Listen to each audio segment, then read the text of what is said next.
Hey, I think it's time that we tell them about one of our favorite locations we've been to several times. What location is that? Oh, yeah. Hill View? Hill View Manor.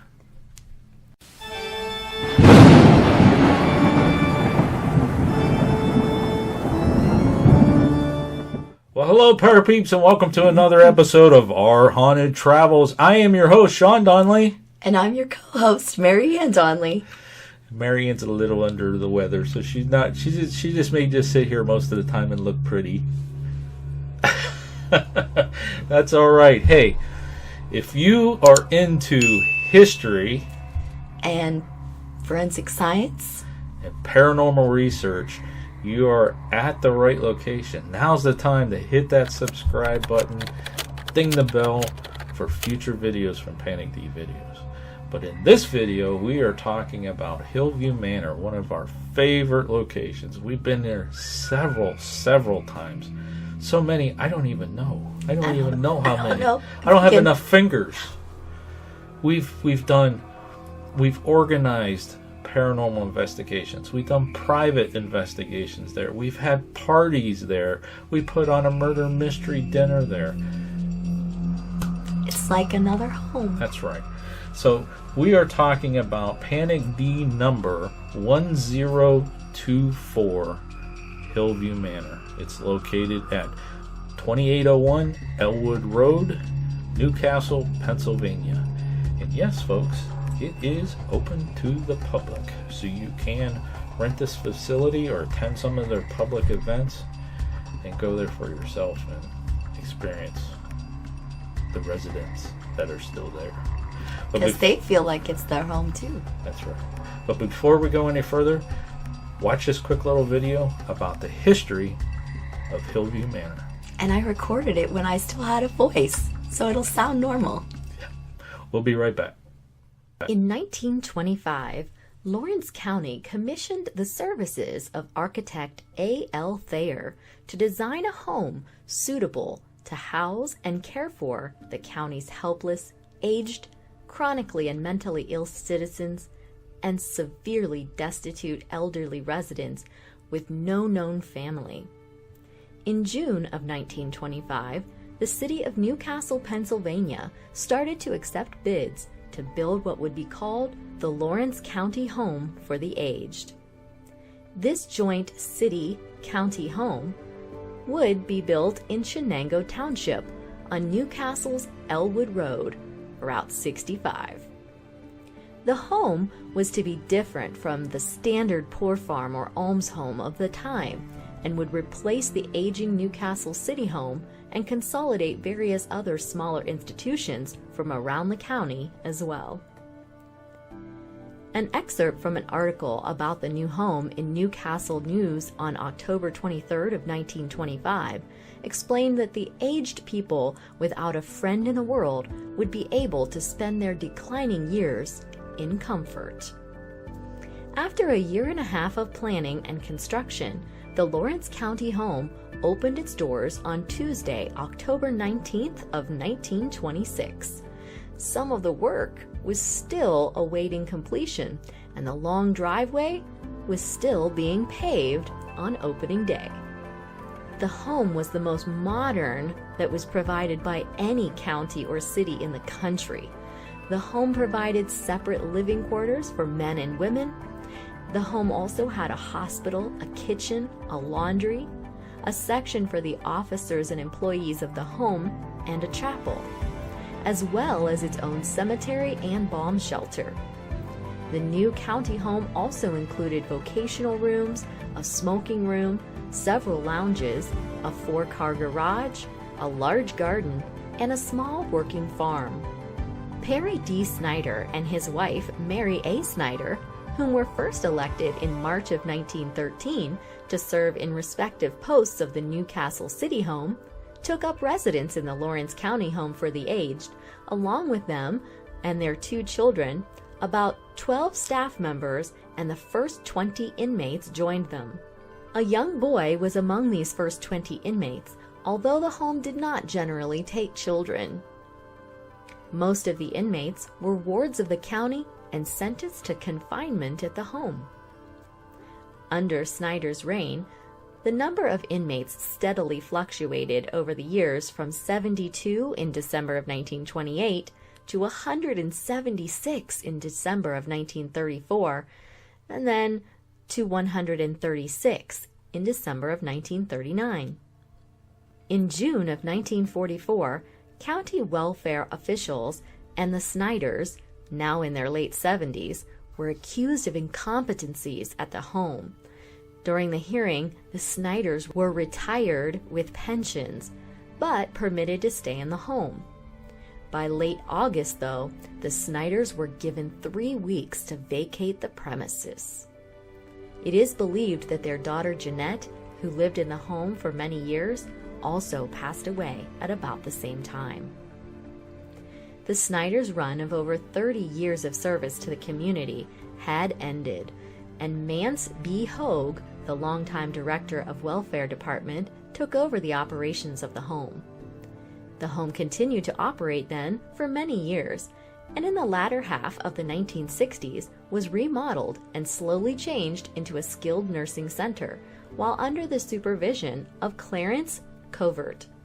By 1970, the home was facing severe overcrowding issues, housing an averaging of 115 elderly people at one time, and Covert dealt with criticism and complaints regarding alleged discrimination practices. He became bitter about the lack of county support and resigned in protest in January of 1973. In December of 1974, the county decided to update and expand the home by adding a whole new section, which is known as the North Wing, or One North, and they also remodeled some of the existing floors. A new 3-story addition with an additional basement would be built off of the women's department that would allow the home to accommodate another 30 residents.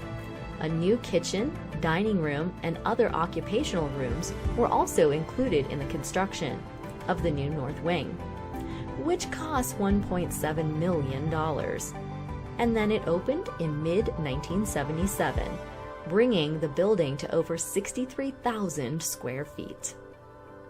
A contest was held to find a more suitable name for the Lawrence County Home for the Aged, and it was officially renamed as Hill View Manor on March 22nd of 1977.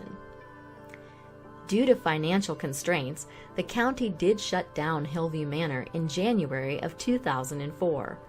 The building and its 22 acres went on the market for $1.7 million. The property, however, was sold in public auction to Trico Enterprises of McKees Rocks on December 11th of 2005 for $190,000. The building then sat vacant with an uncertain future for a couple of years, and in July of 2007, thieves broke in and stole approximately $150,000 worth of copper wiring and pipes. This further clouded the building's future, as replacing the wiring and pipes would prove extremely costly. The site also had become a particular concern to the Shenango Township Police, as burglars and vandals and teenage thrill-seekers who would regularly attempt to sneak into the building tended to do it a little too often. Over the years, since the Trico Enterprise purchases, the home has gained notoriety as being touted one of the most haunted locations in all of western Pennsylvania.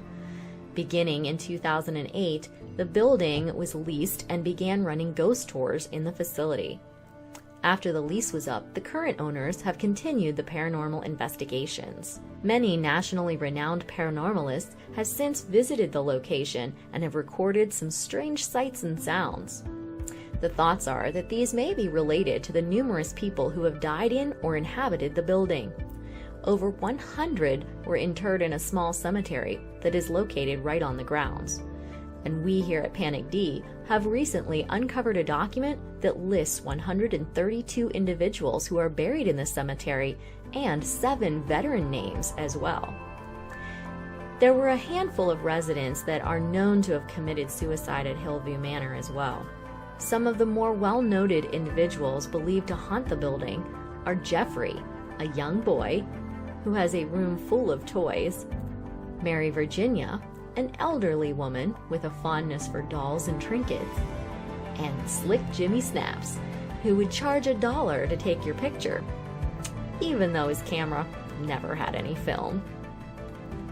Although it seems to sit quietly atop of the grassy hill on Elwood Road, evidence of Hill View Manor's history remains to this day, and the county's hope and determination to make the building stand out above all or any of its kind has been fulfilled, in that today many spirits apparently still want to call Hill View Manor home.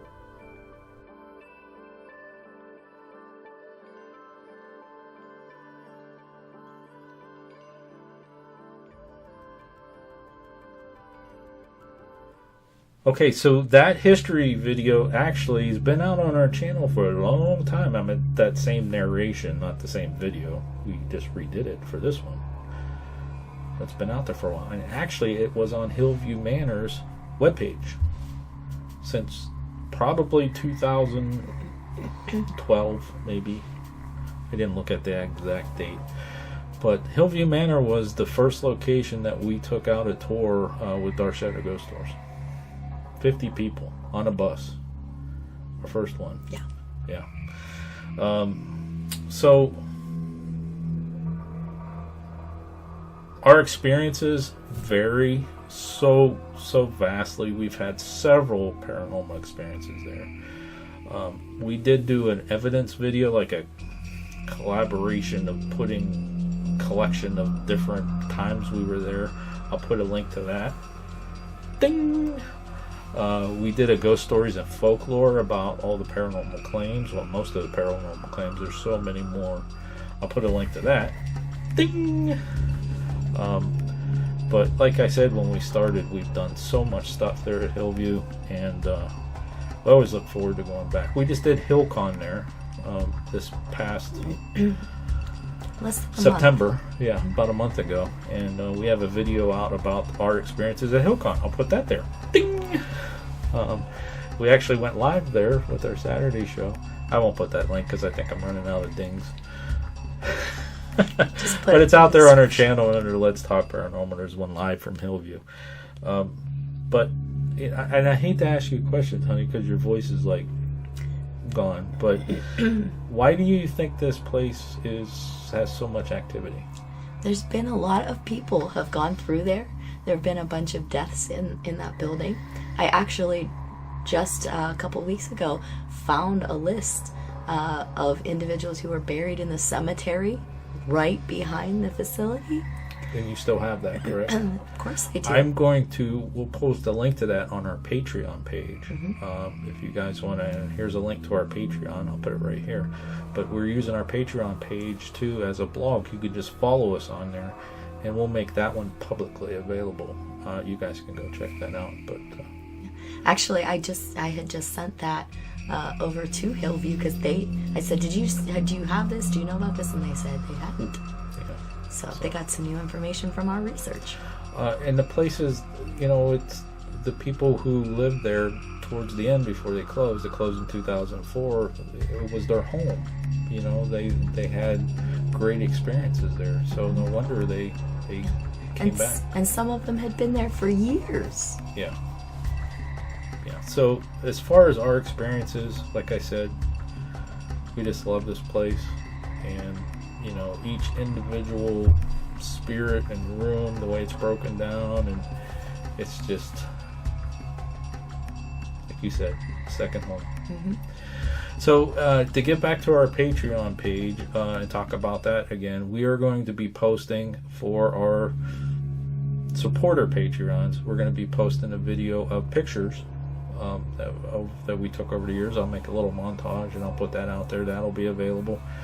And yeah, so do you have anything else you would like to add to this scratchy voice? I actually have several pieces that we've gotten from Hillview over the years. We even have a a wheelchair, from Yeah. that was from the facility. Yeah. So when you go places a lot, Yeah. become part of I the family really that works. I really don't know how many times we've been there. I No, mean, it's I'm- over 8 Yeah. easily. So So it's really cool stuff there, and just go in there with an open mind. it's a good place to go to if you've never been out ghost hunting before. or It's a nice paranormal starter investigation. place. So it's a very nice. And I will tell you this about Hillview, and we've experienced this a few times. Mm-hmm. If you're like on a public type event and people go in there and they're provoking or they're Making fun being of. nasty and making fun of it, the place will just go quiet. And as soon as those people leave, party time. We've experienced that several times at Hillview. So very interesting place. Love it. Go back anytime we get a chance to. But all right, you ready? Gotta go rest your voice. All right, folks. Until next time. Thanks for watching. And happy hunting. Let us know if you like this video by hitting that thumbs up. Also, if you'd like to see more videos from us in the future, support our channel by hitting that subscribe button and dinging that bell so you get notified the next time there's a video from Panic D Videos. Thanks for watching. Happy hunting.